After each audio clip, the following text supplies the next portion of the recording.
Halo semuanya, kami dari kelompok 9 dengan saya Resta Islami Fatwa, Saya Nora Malapeta, saya Gadis Lupita. Saya Markus Damayanto.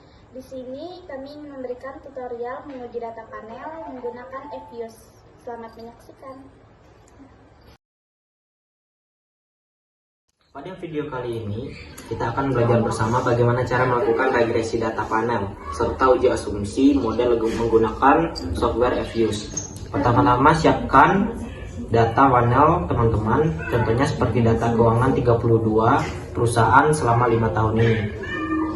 Pastikan formatnya sudah rapi di Excel ya. Di sini untuk menginput data kita pilih menu File, terus menu New,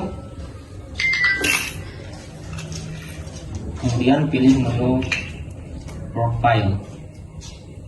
Nah, untuk work file-nya kita pilih menu balance panel, kemudian untuk start date-nya kita ketik 2018 dan end date-nya 2022. Untuk number of cost-nya kita ketik 32.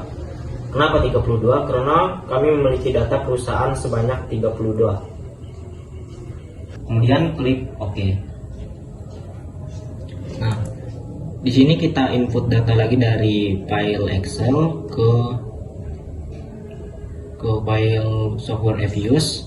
Kemudian kita input data lagi dari file Excel ke software Fuse. Kita pilih menu Quick, Empathy Group, kemudian kita copy paste dari file Excel. Di sini kita copy paste semua.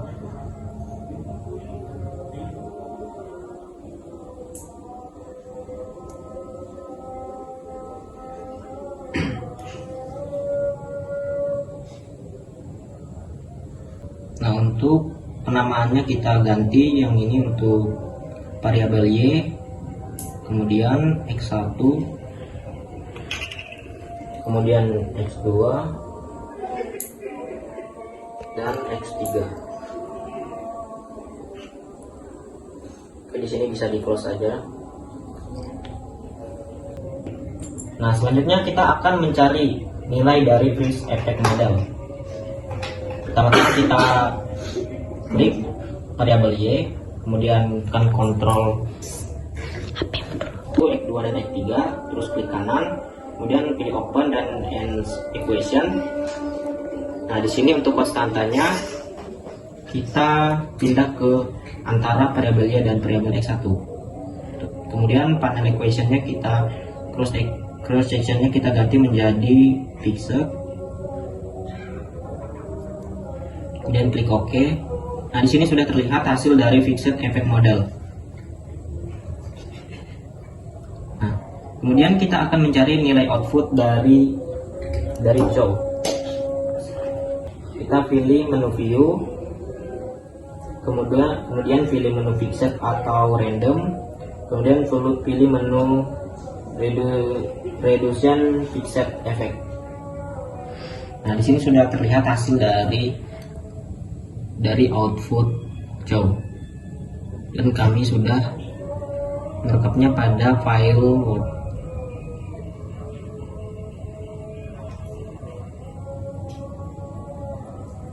Untuk interpretasi nilai dari output data Chow, dari hasil uji Chow nilai float sebesar 0,000 atau kurang dari 0,05, maka model yang dipilih yaitu Fixed Effect Model atau FEM. Maka bisa lanjut ke uji Hussman. Nah, untuk melakukan uji Hussman, kita kembali lagi ke software Fuse. Kita pilih menu estimasi, kemudian di final equation-nya cross section-nya kita ganti jadi random, terus klik OK. Nah, di sini kita mendapatkan hasil dari random effect model. Nah, untuk memunculkan nilai output Hussman kita pilih menu View, pilih menu Fixed dan Random Effect. Nah, di sini kita sudah melihat hasil dari output Hussman, dan kami sudah merekapnya pada file Word. Nah, untuk interpretasi nilai dari output Hussman dari hasil uji Usman nilai huruf sebesar 0,003 atau kurang dari 0,05, maka model yang dipilih yaitu Random Effect Model atau REM. Karena nilainya kurang dari 0,05, maka tidak perlu uji elemen tes. Sekian yang bisa saya sampaikan, selanjutnya akan disampaikan oleh teman saya. Selanjutnya kita asumsi klasik, yaitu uji multikolinearitas dari uji Usman tadi. Kita masuk ke quiz, terus ke grup statistik, kemudian ke correlation. Ya, variabel Y-nya kita hapus,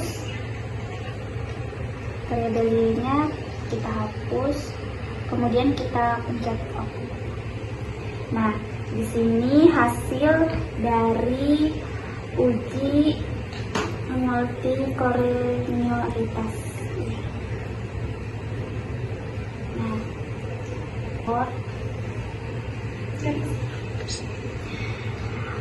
ini hasil ujinya. Koefisien korelasi X1 dan X2 sebesar 0,683597 atau lebih kecil dari 0,85. X1 dan X3 sebesar 0,675855 atau lebih kecil dari 0,85.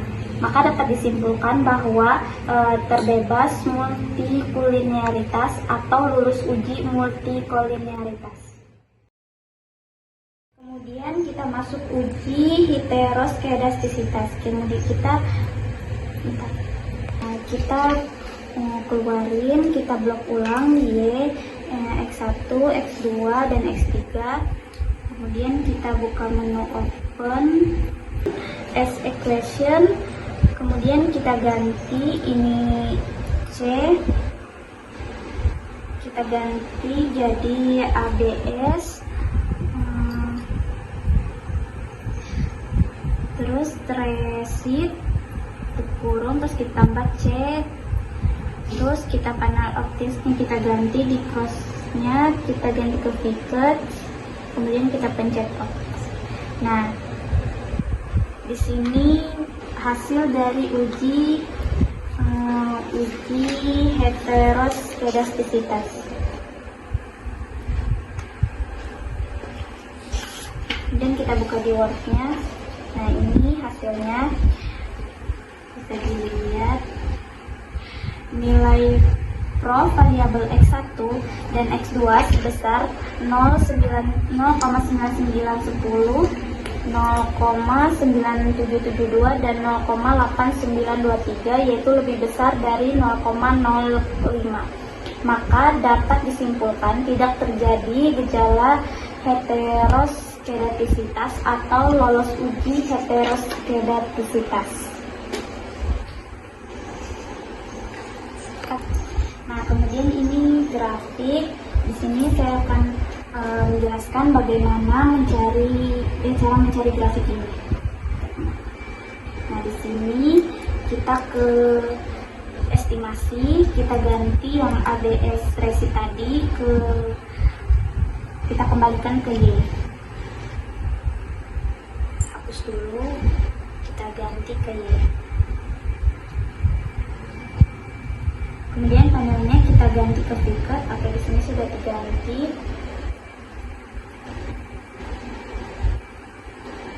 Oke. Nah, kemudian kita ke view. Lalu kita ke Vickers, ke aktual Vickers residual.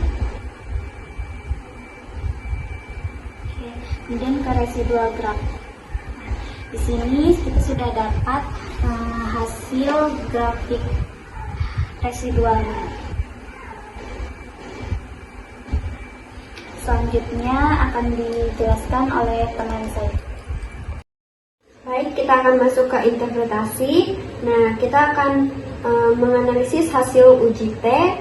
Ada variabel X1 memiliki nilai T statistik sebesar minus 0,001 dengan nilai prop atau signifikasi sebesar 0,8811 atau lebih dari 0,05, maka bisa disimpulkan bahwa variabel X1 tidak berpengaruh signifikan terhadap variabel Y.